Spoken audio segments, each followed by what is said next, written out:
Saya mau bahas tentang pentingnya dan kekuatan dari sebuah visi. Visi dari Tuhan, mimpi atau visi yang dipulihkan. Dan kuasa dari hidup yang digerakkan oleh visi, dan Alkitab berkata, tanpa visi, rakyat akan binasa. Tanpa visi, pada terjemahan lain, rakyat menjadi liar, hidup juga tidak fokus, dan semua menjadi kacau karena mereka tidak fokus pada apa yang seharusnya. Ini adalah kisah yang kita semua sudah mengetahuinya. Tapi hari ini saya mau Anda melihatnya dari sudut pandang yang berbeda. Hakim-Hakim pasal 15 ayat 1. Dalam musim menuai gandum, pergilah Simson mengunjungi istrinya membawa seekor anak kambing. Dia berkata, "Aku mau ke kamar mendapatkan istriku." Tetapi ayah perempuan itu tidak membiarkan dia masuk. Kata ayah perempuan itu, "Aku telah menyangka bahwa engkau benci kepadanya, sebab itu aku memberikannya kepada kawanmu itu. Bukankah adiknya lebih cantik daripadanya? Baiklah, kau ambil itu bagimu." Lalu kata Simson kepada mereka, "Sekali ini, aku tidak bersalah terhadap orang Filistin apabila aku mendatangkan celaka." Ini adalah bagian yang penting yang saya baca adalah kisah Simson. Bahasan ini akan mengubah cara Anda melihat kisah Simson hanya dari 3 ayat tadi, dan ini alasannya. Simson jatuh cinta pada gadis Filistin.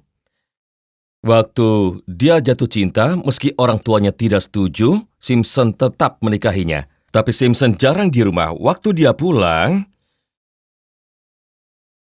ayah mertuanya menyerahkan istrinya kepada temannya.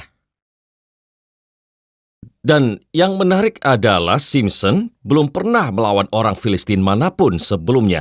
Tapi yang memicu timbulnya rasa benci pada orang Filistin adalah kejadian ini. Karena ayat selanjutnya, dan pada waktu itu terjadi saat ayah mertuanya yang seorang Filistin memberi istrinya pada orang lain.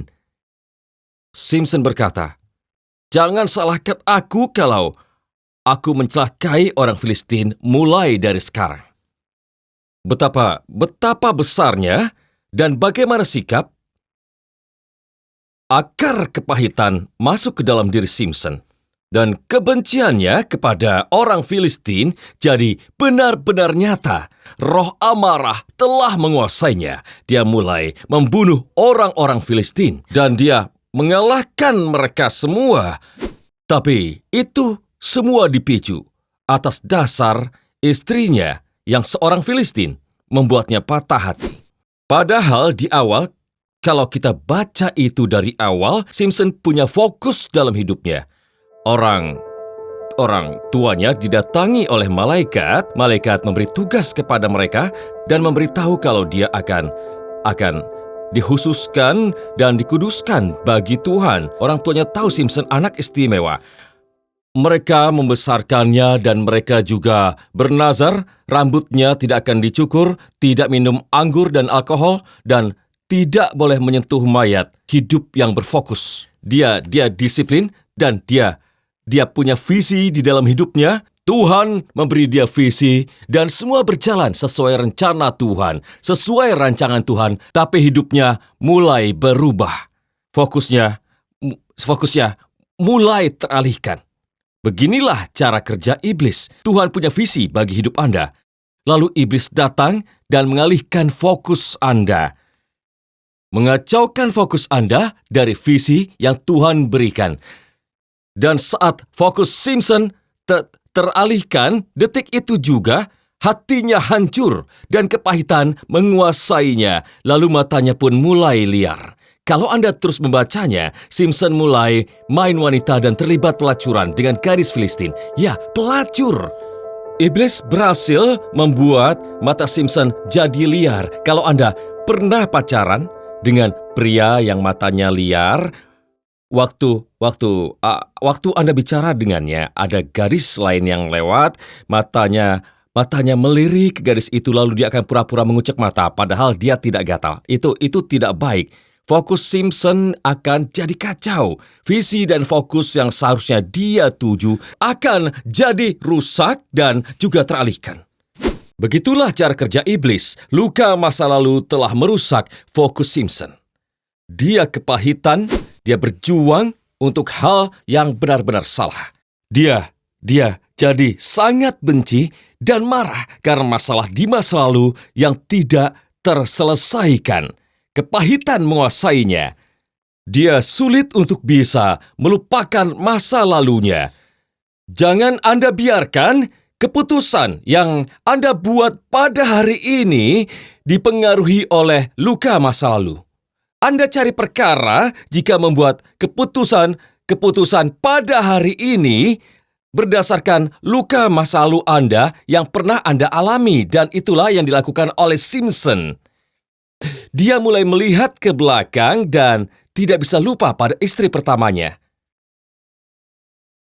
Apa yang tidak dipulihkan akan membunuh Anda. Jika Anda tidak pulih dari persoalan pada masa lalu, masalah itu akan kembali dan membunuh Anda.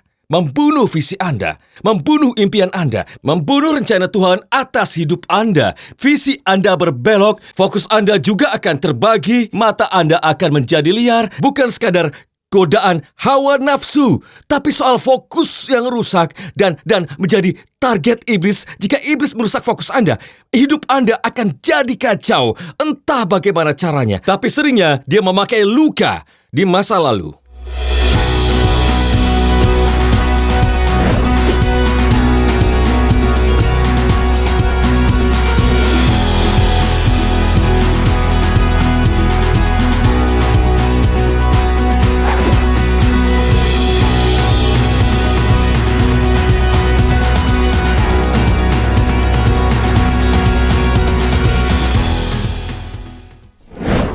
Dan sakit hati yang dialami oleh Simpson mengacaukan visinya.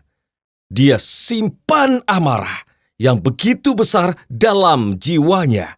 Saya beritahu Anda yang masih lajang, yang mendengar khotbah saya, Anda yang wanita lajang, jangan nikahi pria pemarah.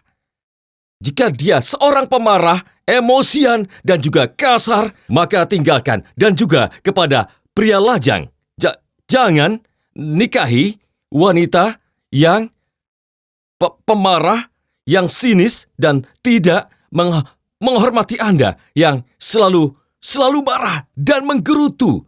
Karena kalau iya, Anda akan hidup dengan orang yang hanya Tuhan bisa ubahkan. Hanya Tuhan yang bisa ubah dia. Hanya Tuhan yang bisa pulihkan luka masa lalu mereka. Saat Anda sedang bicara dengannya, dia pikir sedang bicara dengan mantannya. Dia sedang bicara dengan orang yang mereka kesal. Mereka belum pulih. Dan bisa jadi ada 4 atau 5 orang seperti itu di rumah Anda. Ini serius. Satu visi yang akhirnya terpecah belah. Orang Filistin tahu kelemahan Simpson adalah dilukai oleh gadis Filistin. Jadi mereka memberi gadis Filistin lain padanya. Mereka tahu itu titik lemahnya. Mereka tahu itu sumber amarah Simpson. Itulah kenapa dia marah dan juga dia menyerang mereka. Lalu mereka bilang, ayo cari gadis lain. Dan mereka menemukan Delilah. Dan Simpson bukan hanya tergoda padanya, tapi dia sangat cinta Delilah di ayat itu. Delilah coba membunuhnya. Tapi Simpson tetap cinta. Sikap Simpson ini tertulis di situ. Sebenarnya dia tahu bahwa Delilah bukan gadis baik. Dia juga sebenarnya tahu waktu ditipu pertama kali oleh Delilah dan dia ditipu lagi. Pernah lihat orang pacaran, tapi ada yang janggal. Salah satu bilang dia akan memperbaiki hubungan itu. Yang terjadi pada Simpson adalah karena patah hati di masa lampau. Dia juga berpikir, apapun yang terjadi, saya akan perbaiki hubungan ini. Dan bahkan pada saat Delilah mau membunuhnya, dia tetap cinta. Simpson menganggap dirinya bisa tangani ini. Banyak dari Anda seperti itu. Anda bermain dengan api, Anda bermain dengan peledak. Lebih baik Anda akui memang ada hal-hal dalam hidup ini yang di luar kemampuan Anda. Dan kalaupun Anda sehebat Simpson, tetap saja ada hal tertentu yang harus Anda hindari. Tidak peduli seberapa rohani Anda, tidak peduli seberapa hebat Anda atau seberapa kuat Anda, ada hal tertentu yang tidak perlu diperdebatkan, tapi menjauhlah. Saya suka Yusuf, karena Yusuf punya bakat, Yusuf bertalenta, Yusuf diurapi Tuhan, Yusuf sangat rohani. Tapi saat istri Potifar mencoba menggodanya agar tidur bersama, tertulis Yusuf meninggalkan dan lari keluar. Beda dengan Simpson yang bilang, aku bisa tangani ini. Beberapa dari Anda juga mengalami sesuatu dalam hidup dan berkata, aku bisa tangani ini, aku bisa tangani ini, aku hanya minum 1 botol, aku bisa hadapi alkohol, aku bisa hadapi narkoba, aku bisa tahan dari pornografi, aku bisa tahan dari prostitusi, aku bisa tahan ini, aku bisa tahan itu. Tapi Tuhan bilang, kamu tidak bisa tangani dosa. Kamu akan jatuh ke dalam dosa. Dosa membuat Anda berpikir Anda bisa tahan. Tapi saat Anda pikir semua baik-baik saja, itu saatnya dosa keluar dan menggigit Anda. Ini cerita lama yang terus berulang, dan orang-orang yang mendengar khotbah saya hari ini melalui TV, melalui internet, atau yang ada di ruangan ini, Anda tahu ada yang salah dalam diri Anda, tapi Anda justru mengatakan, aku akan baik-baik saja. Padahal seharusnya Anda lari dari hal itu. Karena begini, iblis sedang mencoba membelokkan hidup Anda dari visi yang Tuhan rancang bagi hidup Anda, supaya jauh dari Tuhan, mengacaukan Anda. Anda harus lari, Anda tidak kuat. Yusuf lari. Dia tidak berdebat dengan istri Potifar. Dia tidak bertengkar dengan istri Potifar. Dia tidak berusaha menjelaskan. Yusuf bilang, aku tahu diri dan salah kalau aku berdua dengan wanita ini di kamarnya. Dan dia mencoba merobek bajuku. Jadi Yusuf lari. Cukup jelas? Anda tidak sanggup. Kadang Anda perlu lari dari hal-hal tertentu. Delila mendesak Simpson. Alkitab berkata Delila terus mendesaknya tentang rahasianya. Apa rahasiamu? Apa rahasia di balik kekuatanmu? Dan Delila bilang pada Simpson di Hakim-Hakim 16 ayat 15, bagaimana mungkin engkau mencintaiku? Perhatikan frasa, padahal hatimu tidak tertuju kepadaku. Ketika Anda memberitahu rahasia pada seseorang, Anda juga memberi hati Anda pada orang itu. Dan Alkitab menulis, perempuan itu terus mendesak-desak dia sehingga ia mau mati rasanya. Simpson cerita rahasianya pada Delila. Dia menceritakannya. Perjanjiannya bukan pada rambut Simpson, tapi pada hatinya. Rambutnya adalah simbol perjanjian atas perjanjian yang sebenarnya, dan saat dia memberitahu Delila rahasianya, rambut Simpson dicukur. Jangan berikan hati Anda pada semua janji-janji manis. Hanya karena seorang pria memuji bahwa Anda cantik, kalau Anda terbuka padanya, jagalah hatimu dengan seluruh kewaspadaan. Anda bisa jatuh cinta dengan orang yang salah. Hidup Anda bisa kacau dalam sekejap.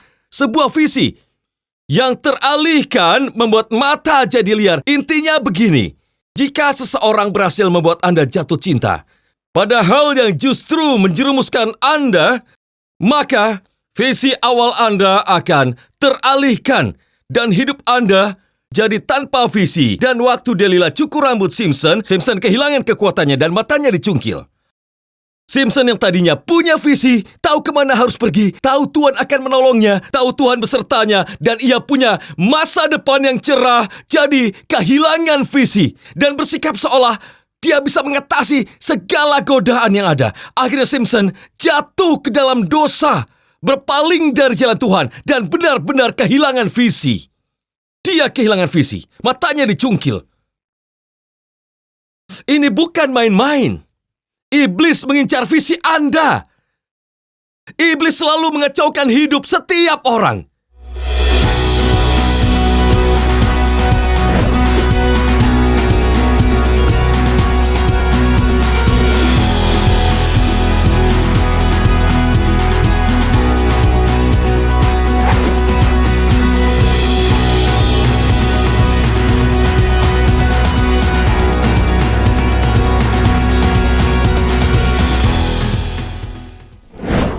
Dan inilah poin utama yang mau saya sampaikan saat ini. Seringkali kita bayangkan tokoh Simpson dengan otot yang kekar. Saya juga begitu setiap kali baca kisah Simpson, berotot dan kekar. Ya, mungkin seperti itu. Mungkin jalannya juga begini. Saya ingin bertanya, jika memang badan Simpson berotot, kekar, dan juga kuat, mungkin lehernya juga keras juga. Tapi kenapa Delila harus tanya hal yang sama 4 kali? Apa rahasia kekuatan yang kau punya? Saya rasa jawabannya mutlak atas pertanyaan itu sudah pasti. Ya jelaslah ototnya besar. Makanya dia dengan mudah menghancurkan orang Filistin. Delila sampai tanya 4 kali, apa rahasia kekuatanmu? Apa rahasia kekuatanmu? Seakan-akan postur tubuh Simpson bukan seperti orang yang berotot. Jadi tidak mungkin jika dia bisa mengalahkan musuh-musuhnya. Tampaknya tubuh Simpson mirip dengan Pee Wee Herman. Tapi dia bisa bertarung seperti Rambo. Benar kan? Maksudku, buat apa bertanya apa rahasia kekuatanmu? Padahal sudah jelas. Badan Simpson itu biasa saja. Bisa jadi badannya seperti saya. Tapi saat Simpson dipenuhi oleh Roh Allah, itulah rahasia kekuatannya. Ini tanda jika Anda diurapi Tuhan. Anda diurapi saat orang melihat Anda sukses dan mereka menggaruk-garuk kepala sambil berkata, "Kok bisa ya? Kan dia tidak begitu berbakat. Imut juga tidak. Wajah dia juga pas-pasan. Kenapa dia yang menang? Kenapa malah dia yang mendapatkannya? Tahukah Anda, banyak orang di luar sana yang jauh lebih hebat dari Anda, tapi karena Anda diurapi, makanya Anda berhasil." Luar biasanya adalah, tidak seorang pun mengerti itu. Tanda hidup Anda diurapi adalah saat Anda sanggup melakukan sesuatu yang seharusnya mustahil untuk dilakukan. Anda punya kemampuan yang seharusnya tidak Anda miliki. Anda kurang hebat, Anda kurang berbakat, Anda kurang bertalenta, tapi Anda bisa lakukan. Karena urapan dan talenta dari Tuhan turun atas Anda, membuat Anda sanggup melakukannya. Orang lain susah payah melakukannya, tapi Anda tidak. Itulah saat Anda sadar bahwa Anda diurapi dan diberkati, dan seharusnya bawa sukacita dalam hati Anda. Anda bisa bangun sesuatu karena Anda teknisi bangunan. Anda pasti bisa. Jika Anda mahir matematika, berarti Anda memang jago matematika, tapi saya memang tidak bisa. Tapi di sini pasti ada yang jago matematika. Saat Tuhan mengurapi Anda pasti sanggup. Tapi seharusnya ada sorak-sorai barusan, kan? Rasul Paulus pernah menulis begini, "Segala perkara dapat kutanggung di dalam Dia." Dari mana datangnya kekuatanku yang memberi kekuatan kepadaku? Kristus memberiku kekuatan. Mari bersorak, aku bisa. Mari bersorak, Kristus beri kekuatan untuk melakukannya. Haleluya. Perhatikan, Simpson yang tadinya punya visinya teralihkan. Akhirnya dia kehilangan visi. Tahukah Anda bahwa ada kesempatan untuk orang yang kacau? Setelah hidup Simpson kacau, Alkitab berkata, suatu hari, raja-raja orang Filistin sedang berpesta di kuil Dagon dan mereka bilang, "Panggillah Simpson untuk melawak bagi kita." Mereka menyuruh satu anak laki-laki membawa Simpson keluar. Dia dibawa keluar oleh anak itu sambil dirantai dan juga matanya buta. Meski Simpson tidak melihat sebab visinya teralihkan dan hilang lenyap, tapi tiba-tiba dia bilang ke anak laki-laki itu, "Aku memang tak bisa lihat lagi secara fisik, tapi aku dapat penglihatan. Aku lihat sesuatu dalam diriku. Aku lihat Tuhan mau lakukan sesuatu melaluiku. Aku lihat Tuhan mau memakai sisa kekuatanku dan memberkatinya. Aku lihat aku akan runtuhkan rumah iblis ini. Jika kau bisa menaruh kedua tanganku pada tiang penyangga kuil Dagon ini, maka aku pasti menang. Aku lihat diriku dan masa laluku dan juga pernikahanku yang hancur berantakan. Semua yang pernah kulakukan karena visi di mana semua begitu indah dan pada akhirnya aku kehilangan visi. Tapi Tuhan masih bekerja melaluiku dan kini Ia memberiku penglihatan. Aku sukses dalam visiku, penglihatan kemenangan, penglihatan bahwa rencana iblis di hidupku itu akan dikalahkan." Itulah pesan salib. Kristus sanggup pulihkan hidup Anda yang tadinya punya visi, namun kehilangan visi itu mungkin, dan iblis menghancurkan hidup Anda dengan rasa sakit yang Anda alami di masa lalu. Mungkin iblis membuat Anda jadi pemarah dan membunuh visi Anda saat ini. Tapi firman Tuhan katakan Dia mau pakai hidup Anda kembali. Dan dengar baik-baik, saya mau akhiri khotbah ini dengan sebuah slogan. Anda harus mengingatnya. Saya tidak tahu asal-usul slogan ini, tapi sungguh luar biasa. Jika Anda bisa melihat yang tidak terlihat, maka Anda bisa lakukan hal yang mustahil. Ulangi kalimat itu. Jika Anda bisa melihat yang tidak terlihat, maka Anda bisa lakukan hal yang mustahil. Katakan sekali lagi, jika Anda bisa melihat, aku lihat diriku diberkati. Aku lihat diriku dipulihkan. Aku lihat diriku unggul. Aku lihat diriku menang. Aku lihat diriku sukses. Aku lihat diriku diurapi. Aku lihat diriku khotbah pada orang-orang banyak. Anda bisa lihat karena Anda diberi penglihatan oleh Tuhan. Jika aku bisa lihat hal yang tidak terlihat, maka aku bisa lakukan hal yang mustahil. Kekuatan dari Tuhan ada dalam diri Anda. Tuhan di dalam Anda lebih besar dari apapun. Penglihatan itu masih menanti saatnya, tetapi Ia bersegera menuju kesudahannya dengan cara tidak menipu. Mari semua di ruangan ini, saya mau Anda memberi kemuliaan bagi Tuhan sekarang. Karena Tuhan sedang menunjukkan visi bagi Anda. Jika Tuhan menunjukkan sesuatu pada Anda, jika Tuhan tunjukkan bahwa pernikahan Anda akan bertahan, jika Tuhan tunjukkan bahwa keluarga Anda akan diberkati, jika Tuhan tunjukkan bahwa anak-anak Anda bebas dari narkoba dan alkohol, jika Tuhan tunjukkan hidup Anda akan dipulihkan, Anda harus percaya hal yang belum terlihat itu, dan Tuhan akan lakukan hal yang mustahil bagi Anda. Agungkan Dia semuanya. Agungkan Tuhan. Agungkan Tuhan karena Dia akan tunjukkan penglihatan pada Anda. Sebuah penglihatan. Mari bangkit berdiri, ambil beberapa saat lalu angkat tangan Anda ke surga sambil bersyukur padanya. Walaupun Anda pernah buat keputusan salah, tapi Tuhan masih berikan visi dan kemenangan di dalam Anda.